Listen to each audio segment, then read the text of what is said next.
अस्सलामुअलैकुम, मैं हूं आपका एडमिन मोहम्मद इमरान और आप देख रहे हैं मेरा यूट्यूब चैनल इमरान साहब। दोस्तों, बहुत ही इम्पोर्टेंट टॉपिक आज की इस वीडियो में, आज के इस लेक्चर में हम डिस्कस करेंगे। टॉपिक हमारा कौन सा है? Understanding Piaget's theory of cognitive development. Cognitive development से रिलेटेड पियाजे की जो थ्योरी है, आज के इस लेक्चर में हम इसको डिस्कस करेंगे। अभी से सुन ले, इसके ऊपर 3 या 4 MCQs हर एक पेपर में आते हैं पेडागोजी के सेक्शन के अंदर, तो इसको मिस नहीं करना, इसको आज के इस लेक्चर में अच्छी तरह से याद करना है। तो चलिए शुरू करते हैं। हमारे लर्निंग ऑब्जेक्टिव्स क्या क्या हैं? हमारा पहला लर्निंग ऑब्जेक्टिव ये है कि आज के इस लेक्चर के बाद हम पियाजे की जो थ्योरी है उसको डिफाइन कर सकेंगे, इसमें कोई शक नहीं। हमारा टॉपिक ही यही है, understand the 4 stages of cognitive development. Cognitive development क्या है और उसके जो 4 स्टेजेस हैं, काफी इंपॉर्टेंट ये चीज है। 4 स्टेजेस के ऊपर अक्सर MCQs आते हैं, तो आज के इस लेक्चर में हम ये भी सीखेंगे, हमारा लर्निंग ऑब्जेक्टिव है। और टीचर्स के लिए वो अपनी क्लासरूम के अंदर इस थ्योरी को कैसे इम्प्लीमेंट करेंगे, ये भी आज के इस लेक्चर में हमें पता लग जाएगा। Understand it's implication in pedagogy, ये भी हमें पता लग ही जाएगा कि पेडागोजी का जो सब्जेक्ट है उसके अंदर या पेडागोजी के का जो फील्ड है उसके अंदर इसके इम्प्लीकेशंस क्या क्या हैं। आगे जाते हैं। अच्छा, पियाजे के जो बेसिक बिलीव्स हैं वो क्या क्या हैं? बेसिक बिलीव्स को आपने याद रखना है, इनके ऊपर MCQs आ सकते हैं। सबसे पहला, चिल्ड्रन आर एक्टिव लर्नर्स। इसमें कोई आपको शको शुबा नहीं होना चाहिए। पियाजे इस बात पर यकीन रखता था कि जो बच्चे होते हैं, चिल्ड्रन, वो क्या होते हैं? एक्टिव लर्नर्स होते हैं। क्या? Active learners. बस आपने इतना याद रखना है कि पियाजे इस बात पर यकीन रखता था कि बच्चे एक्टिव लर्नर्स होते हैं, सिर्फ इतना याद रखना है। सेकंड पॉइंट आप देख लें, learning occurs through assimilation and accommodation. ये 2 टर्म्स आपने याद रखने हैं, हम अगले स्लाइड्स में इसको डिस्कस कर लेंगे। लर्निंग जो होती है वो एसिमिलेशन और अकोमोडेशन के थ्रू आकर होती है, हासिल होती है। ठीक हो गया,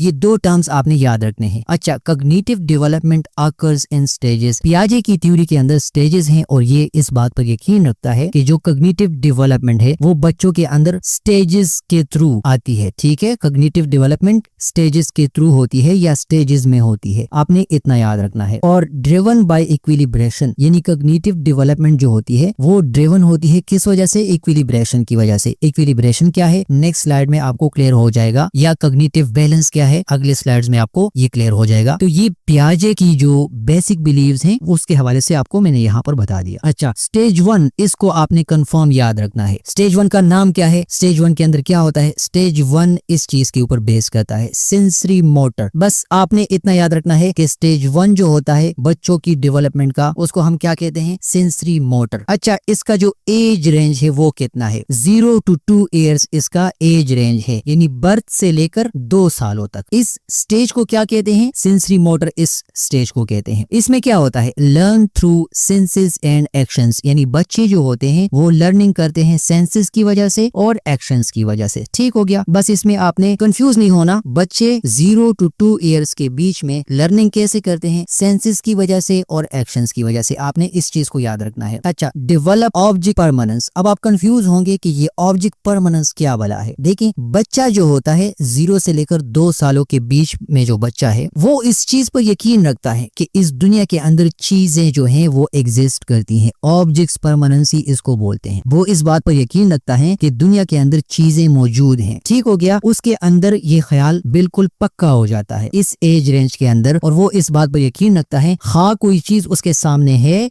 या नहीं है, लेकिन वो इस पर यकीन रखता है कि इस दुनिया में चीजें मौजूद हैं। वो उनकी एग्जिस्टेंस के ऊपर बिलीव करते हैं, यकीन रखते हैं। ठीक हो गया, और इसी एज के अंदर वो लर्निंग करते हैं, किस वजह से? टॉयज के थ्रू लर्निंग करते हैं। ठीक हो गया, बस आपने इन चीजों को याद रखना है। सेंसरी मोटर आपने याद रखना है, एज रेंज आपने याद रखना है। अगर किसी को याद नहीं होता तो अपने साथ पेज पर लिख ले और रट्टा कर ले, इसमें कोई मुश्किल नहीं है। आगे जाते हैं। स्टेज 2 हमारे पास कौन सा है? स्टेज 2 हमारे पास है प्री ऑपरेशनल स्टेज। ठीक हो गया, इसको क्या बोलते हैं? Pre operational stage. बस आपने ये नाम याद रखना है। इसका एज रेंज आपने लाजमी याद रखना है। 2 से लेकर 7 years का जो स्टेज होता है वो प्री ऑपरेशनल स्टेज होता है, आपने बस इसको इतना याद रखना है। अब इसके अंदर क्या क्या होता है? Rapid language development. इस एज रेंज के अंदर बच्चे जो होते हैं वो लैंग्वेज सीखने की कोशिश करते हैं, या वो उनके अंदर लैंग्वेज लैंग्वेज की सीखने की जो खासियत होती है वो आती है। ठीक हो गया। प्री ऑपरेशनल स्टेज इसको बोलते हैं। स्टेज 2 कौन सा है? प्री ऑपरेशनल है। एज रेंज क्या है? 2 to 7 ईयर्स। इसके ऊपर भी एमसीक्यूज आ सकते हैं, इसके ऊपर भी एमसीक्यूज आ सकते हैं। आपसे पूछा जा सकता है कि स्टेज 2 का नाम क्या है? Pre operational. आपसे पूछा जा सकता है कि 2 to 7 ईयर्स का जो स्टेज है उसको क्या बोलते हैं? तो आपको याद होना चाहिए कि उसको प्री ऑपरेशनल बोलते हैं। इसमें क्या होता है? Rapid language development. बच्चा जो होता है वो लैंग्वेज डेवलपमेंट सीख लेता है, सीखने की कोशिश करता है। अच्छा, इसमें नेक्स्ट पॉइंट आप देख ले, बच्चा ईगो सेंट्रिक होता है और उसके अंदर लॉजिकल थिंकिंग की जो एबिलिटी होती है वो नहीं होती। ईगो सेंट्रिक किस चीज को बोलते हैं? ईगो सेंट्रिक का मतलब है कि बच्चे को सामने वाले बंदे का जो पर्सपेक्टिव होता है, उसका जो पॉइंट ऑफ व्यू होता है वो नहीं समझ में आता। वो ईगो सेंट्रिक होता है वो बच्चा। ठीक हो गया। उसको सामने वाले बंदे का या दुनिया में जो लोग हैं उनके पॉइंट ऑफ व्यू का, उनके ख्यालात का आइडिया नहीं होता। वो ईगो सेंट्रिक होता है। आपने बस इतना याद रखना है, बच्चा इस स्टेज के अंदर ईगो सेंट्रिक होता है और इसके अंदर लॉजिकल थिंकिंग की एबिलिटी नहीं होती। वो लॉजिकल थिंकिंग को लैक करता है। लॉजिकल थिंकिंग क्या है? वो प्रॉब्लम सॉल्विंग नहीं कर सकता। ठीक हो गया। इस स्टेज के अंदर, प्री ऑपरेशनल स्टेज के अंदर, वो लॉजिकल थिंकिंग को नहीं कर सकता। लॉजिकल थिंकिंग वो नहीं सीख सकता। अच्छा, वो लर्निंग कैसे करता है? विजुअल एड्स के थ्रू। ठीक हो गया। इमेजिनेटिव प्लेस के थ्रू। उसके सामने कोई खाका आप पेश करें तो वो उस वजह से लर्निंग करेगा। उसके सामने आप कोई विजुअल एड्स, कोई पिक्चर्स, कोई ग्राफिक्स, कोई वीडियो, कोई भी रोल प्ले उसके सामने ले आए प्री ऑपरेशनल स्टेज के अंदर, तो वो उन चीजों के थ्रू लर्निंग करता है। आपने इन चीजों को बस इतना याद रखना है। ठीक हो गया। अब आगे जाते हैं। स्टेज 3 हमारे पास कौन सा है? आपने ये याद रखना है, कंक्रीट ऑपरेशनल स्टेज। ये कौन सा है? स्टेज 3। इसका जो एज रेंज है वो है 7 to 11 ईयर्स। इसको क्या बोलते हैं? 7 to 11 ईयर्स का जो स्टेज होता है उसको बोलते हैं स्टेज 3 कंक्रीट ऑपरेशनल स्टेज। इसके अंदर क्या होता है? इस स्टेज के अंदर बच्चा जो होता है वो लॉजिकल थिंकिंग स्टार्ट कर लेता है, प्रॉब्लम सॉल्विंग स्टार्ट कर लेता है। कंक्रीट इवेंट्स के थ्रू उसके सामने जो चीजें होती हैं वो उनके मुतालिक सोचता है। वो उसके मुतालिक व्हाई, हाउ, इन चीजों को, इन क्वेश्चंस के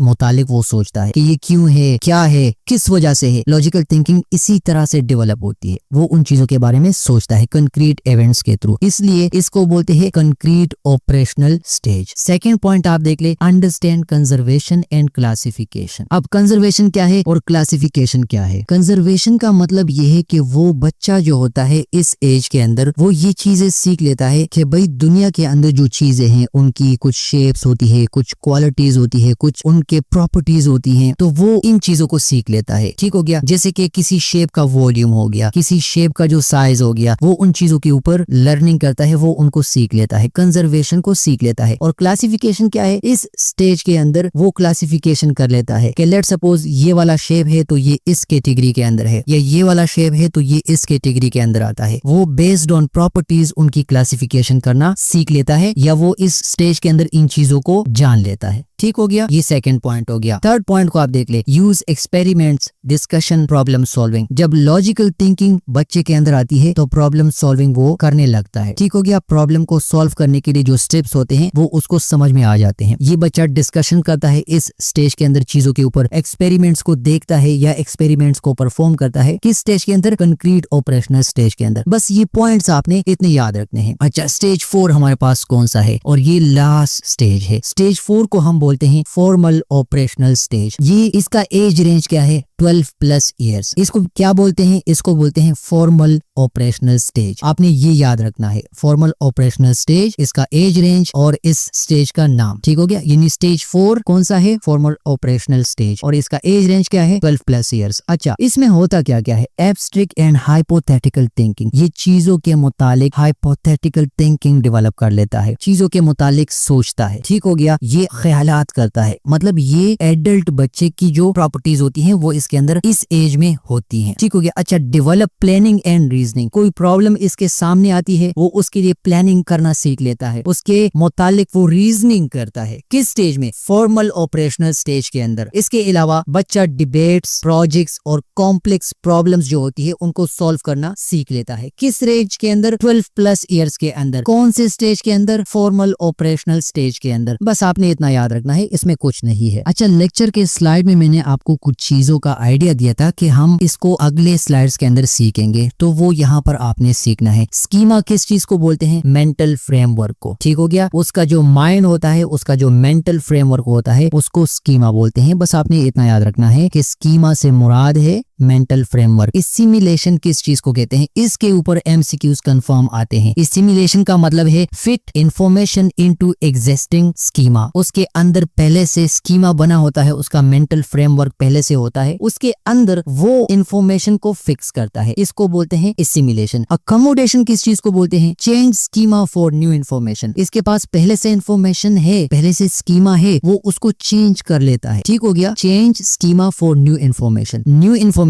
आती है तो वो स्कीमा को चेंज कर लेता है और इस इंफॉर्मेशन को वहां पर सेव कर लेता है। इसको बोलते हैं अकोमोडेशन। इक्विलिब्रेशन क्या है? Balance between the two. इन चीजों के बीच में बच्चा बैलेंस रखता है। सिमुलेशन और अकोमोडेशन के बीच में जो बैलेंस होता है उसको बोलते हैं इक्विलिब्रेशन। बस आपने इन चीजों को इतना याद रखना है। इनके ऊपर एमसीक्यूज पूछे जा सकते हैं, तो आपको ये याद होने चाहिए। एजुकेशनल इम्प्लीकेशन इसके कौन कौन से हैं? Design age appropriate curriculum. इस थ्योरी की मदद से हम एज अप्रोप्रिएट यानी जो एज हमारे सामने बच्चे का होता है उससे बिल्कुल मुतालिक करिकुलम हम डेवलप कर सकते हैं, उससे बिल्कुल मैच करने वाला करिकुलम हम डिजाइन कर सकते हैं। और ये फैसिलिटेट एक्टिव लर्निंग। पियाजे की थ्योरी एक्टिव लर्निंग के ऊपर है, उस चीज को फैसिलिटेट करता है। इसी तरह encourage pair interaction. Pair interaction से मुराद ये है कि बच्चे जो होते हैं वो अपनी हम उम्र यानी जो उनकी एज के लोग होते हैं उनके साथ इंटरेक्ट करना सीख लेता है। और ये इसी चीज को,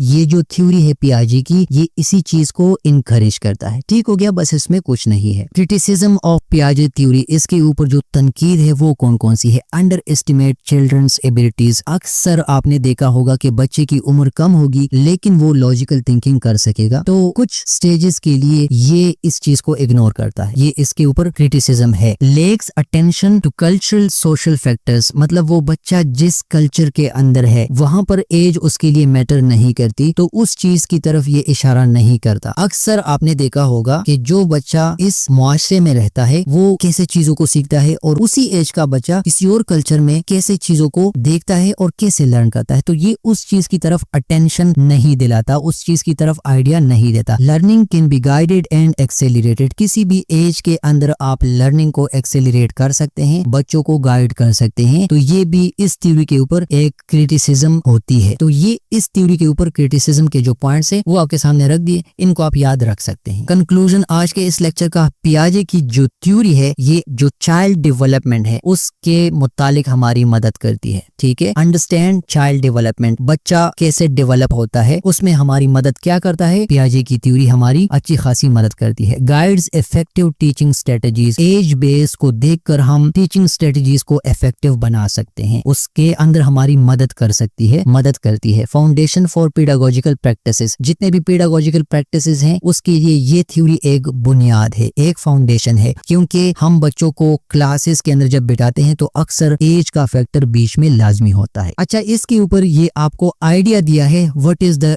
as range for the concrete operational stage. तो जिसने आज का लेक्चर मिस नहीं किया, जिसने आज के लेक्चर में ये चीजें सीखी हैं, वो इजीली इनके ऊपर आंसर दे सकता है। इसी तरह के एमसीक्यूज आपके पेपर में आ सकते हैं। सेकंड आप देख लें, what is the term for fitting new information into existing schema. अभी आपको समझाया एसिमिलेशन अकोमोडेशन के मुतालिक, तो इस तरह के एमसीक्यूज आ सकते हैं। थर्ड क्वेश्चन आप देख लें, why is the pre operational stage considered egocentric. मैंने आपको पढ़ाया कि बच्चा ईगोसेंट्रिक होता है किस स्टेज में? प्री ऑपरेशनल स्टेज में। तो वो क्यों होता है? आपने ये चीजें याद रखनी है। ठीक है? इन क्वेश्चंस के आंसर आप कमेंट कर सकते हैं, नीचे कमेंट लाजमी करें ताकि मुझे पता चले कि आपने आज का लेक्चर पढ़ा भी या नहीं पढ़ा। लेक्चर खत्म हो गया। इंशाल्लाह नेक्स्ट वीडियो किसी दूसरे टॉपिक पर होगी, आपसे बात होगी, मुलाकात होगी। तब तक के लिए अपना ढेर सारा ख्याल रखिएगा। अस्सलाम वालेकुम व रहमतुल्लाहि व बरकातहू।